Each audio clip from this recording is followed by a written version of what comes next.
So you like the long barrows then?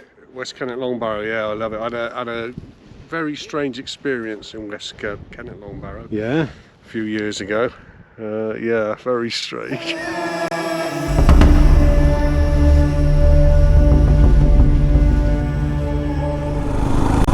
And the Himalayan isn't perfect. The biggest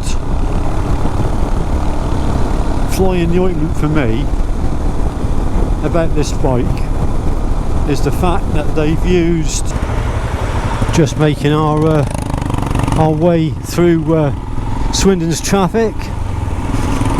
Dickie in front. On the Himalayans, both of us. I'm going to talk to you about the Himalayan in a minute because they're releasing a new model in probably a month or two. It'll be in the UK. I've had my Himalayan now for 4 years. In those 4 years I've done just over 17,000 miles. So and I've done about 13,000 miles on the V-Strom 1000. So I wonder, is it time to upgrade? Is it an upgrade to go for the new Himalayan 450? I must admit, from what I've seen of that bike, it looks very nice. I'll talk to you about that in a minute. But at the moment I'm just following Dickie. We're on our way to explore a Neolithic long barrow, West Kennet Long Barrow. It's world famous, and Dickie wants to get some footage for his YouTube channel, so I'd like to help him get that really, but I'll probably make a little video on it as well. The Himalayan, this is a bike that I've really enjoyed riding, and I fondly named it Chug. And there are things about it that I really love, and there are things about it that I don't like so much. I'm just telling the viewers about the Himalayan. Alright. You love it, don't you? Brilliant. Brilliant, he says. But it's got it's got its flaws though, hasn't it, Dickie? What? It's got its flaws though, hasn't it? Well, it's a little bit slow on the bike, that. Yeah.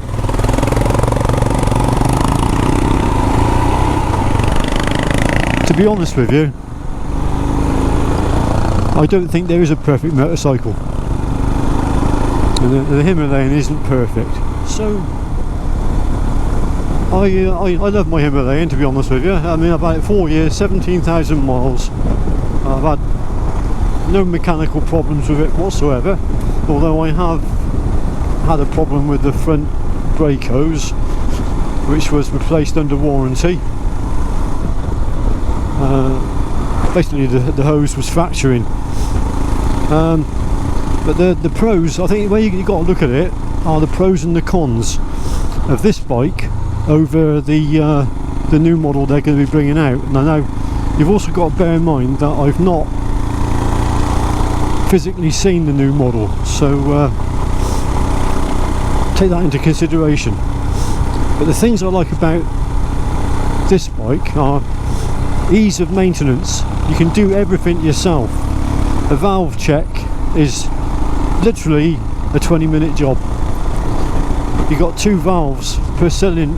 Per cylinder. It's only got 1 cylinder. You've only got 2 valves to worry about.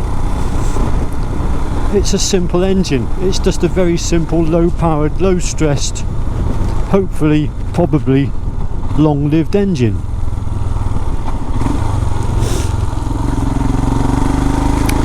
Low power, that is a negative and a positive. It's a positive in that you're unlikely to get the back wheel to spin. You're not going to have any problems with applying too much power and losing traction on the back wheel. And if you're on roads which are not fast roads, like these little B roads, slower A roads and the little back roads, it's a delightful little bike to ride. really is. It is a big letdown, however, when you come to the motorway and the dual carriageways, but everybody knew that anyway. The engine is mechanically noisy, and that took me a while to get used to. I thought there was something wrong with it, to be honest with you, and in my first year of ownership I took it back to the dealer on a number of occasions saying it shouldn't be making this rattle or that noise, but yet they do. And to be fair, I think the bike has improved as the miles have been clocked up, and yeah, so I learned to live with those mechanical issues, mechanical noises. In fact, the best remedy for them is some earplugs. I would like a few more horses though with it, I must admit.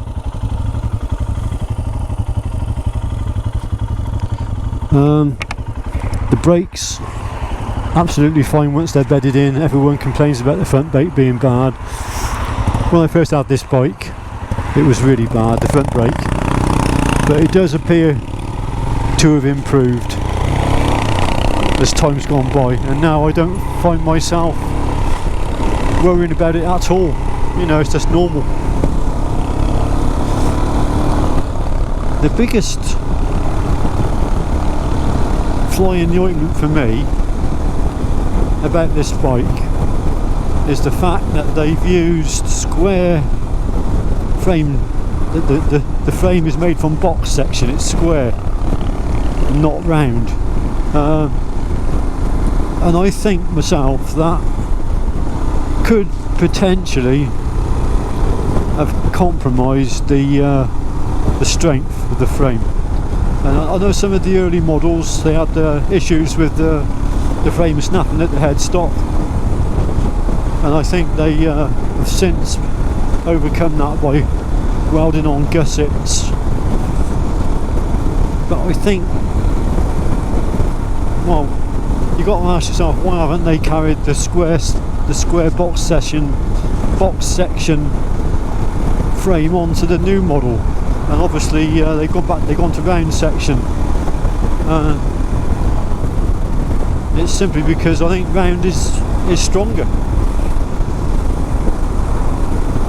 I've no doubt the new Himalayan is an improved motorcycle all round.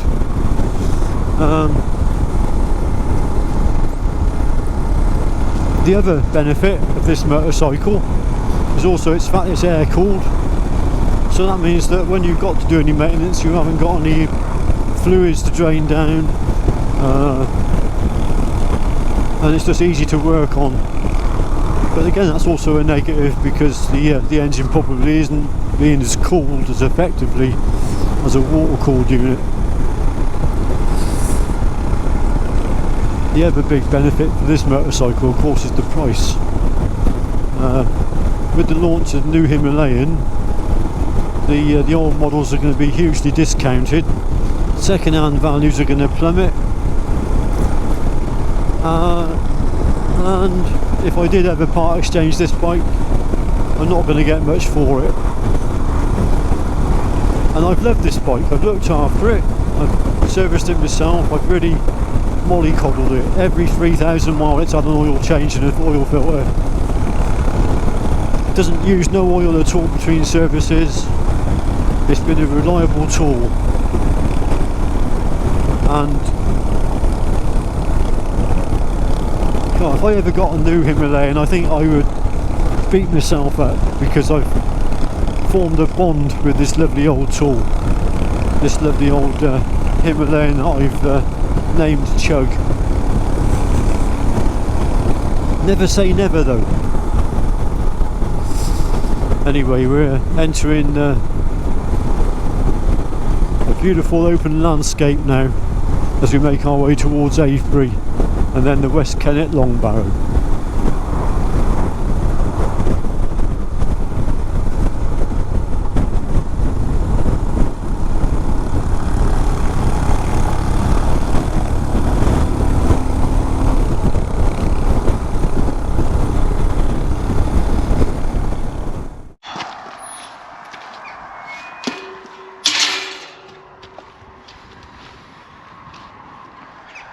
So we're making our way now down towards the River Kennet, because we've got to cross over the River Kennet to get up onto the high ground the other side, which is where the West Kennet Long Barrow is.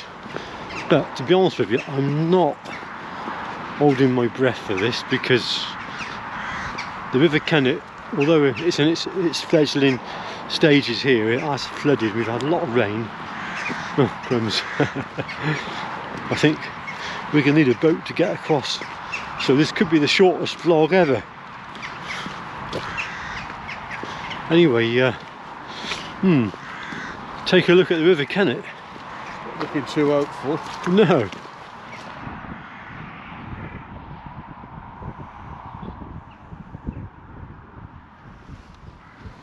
Oh, Dickie, that's the way there.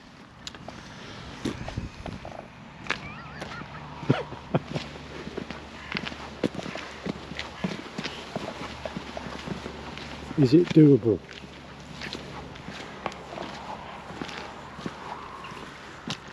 That's quite deep, isn't it? I don't know how deep it's going to Quite be. shallow there. Yeah, it's what lies. You just don't know No, where you're going. Yeah. You can't see what's underneath it. no, you can't. Go and stand in a ditch and you go up to your waist in water. That's a right. I think the path runs along the fence line there. Yeah. My feet are nice and dry at the moment. Yeah, you've got your waterproof boots on, but that's going to come over the top of your boots, that's for sure. It might do. Let's have a look. Yeah, my boots is just beginning to let in. It's a bit shallow, huh? Yeah, my feet now are definitely... My waterproof boots are not waterproof. I've got wet feet. Flipping hopeless. My feet are soaking now. My feet are wet.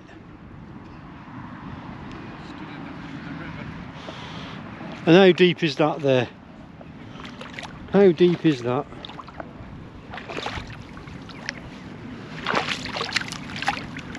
No, there's just no knowing.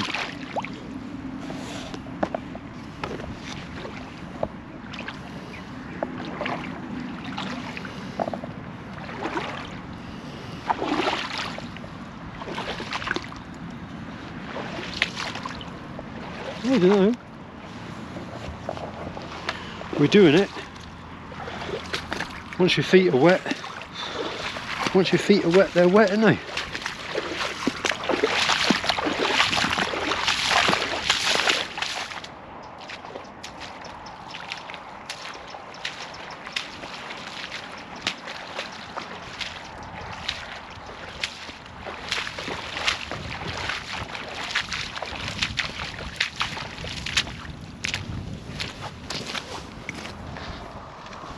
Well, there you go. We both made it across. Thank goodness. Yay! Yeah, Dickie he did wade across. You know, like a hero. He did it, didn't you? Got wet feet. You got wet feet, yeah. Feet. Wet feet. So yeah, you got to give him. Now, for Dickie getting wet feet for you got to go over to his channel and subscribe to his channel if you like what you see over there. I'm sure you will, and give him a thumbs up, because he's going to do a video with this as well. And for me getting wet feet, well, you can just have a laugh if you like, I don't mind. But yeah, we've crossed over the River Kennet, and now we've got just over a quarter of a mile to walk until we get to the actual Long Barrow itself. And if anyone's never been here before or seen this Long Barrow, it is an extremely precious ancient monument, and well worth a visit. It's beautiful, sacred lands. So we're climbing up the hill the other side, and you can see the valley quite clearly, which is flooded, which is where the River Kennet flows along. And just over there you can see the actual Silbury Hill itself. I believe the name Kennet is one of the earliest names, place names known in history. So not just this country, but in human history, one of the earliest place names apparently. Don't know how true I am on that, but I remember hearing it somewhere. Just over there to my left is another long barrow called East Kennet Long Barrow, and this one, believe it or not, has not been excavated, and they reckon it's as grand, if not grander, than West Kennet. So I don't know what they're going to do with it. One day I expect they'll excavate it, but maybe they're just waiting for a time in the future when technology is more advanced, perhaps. I'm almost at the barrow now, but I did stop just there and use my stills camera, Nikon D70, is it 74? 7500, and took some stills images of the Silbury Hill, which is a man-made hill, which predates, I believe, the pyramids, and it's quite evocative with the clouds in the background. But unfortunately there is a very busy road which runs right beside it. Such a shame, really. So you like the long barrows then?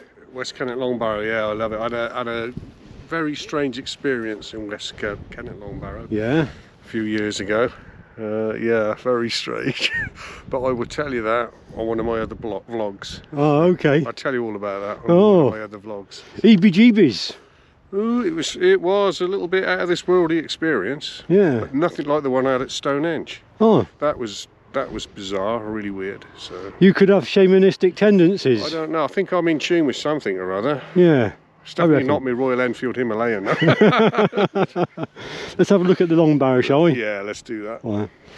So we're just approaching the long barrow now, but to get your best, well, when you're in there, you need a head torch. Hence the army tech.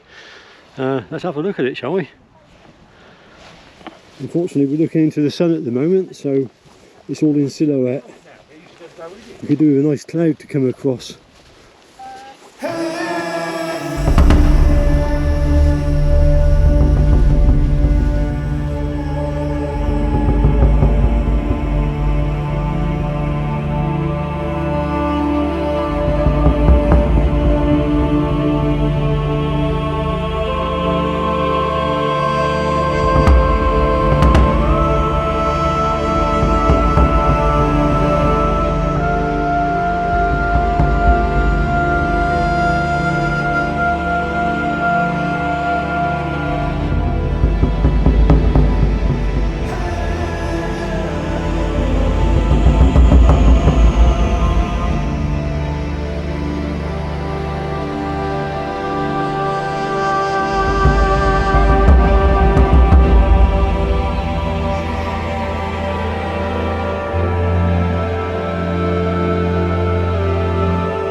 Or is that just mop?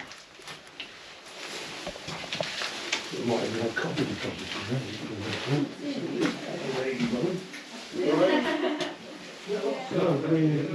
We do, yeah, especially with like food and stuff. Oh, food? Yeah, so there's an apple I've got to pick up before I leave, but we try and get rid of them as soon as possible just to stop rats and things, really. Yeah. Keep it tidy, don't you? We try our hardest. There's a dead mouse over there. Is there? Yeah. I'll deal with that one. You've met a lady who's cleaning the barrow. Oh yeah, so Yeah. there You've got your own torch, have you? Yeah. Let's have a look at the far end.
just had the mother of all storms roll in. It happened so suddenly.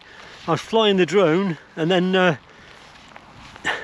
suddenly I just lost sight of the big hill, Silbury Hill, in the background. I could see this massive wall of rain heading my way, and I just had to try and get the drone back as quick as I could.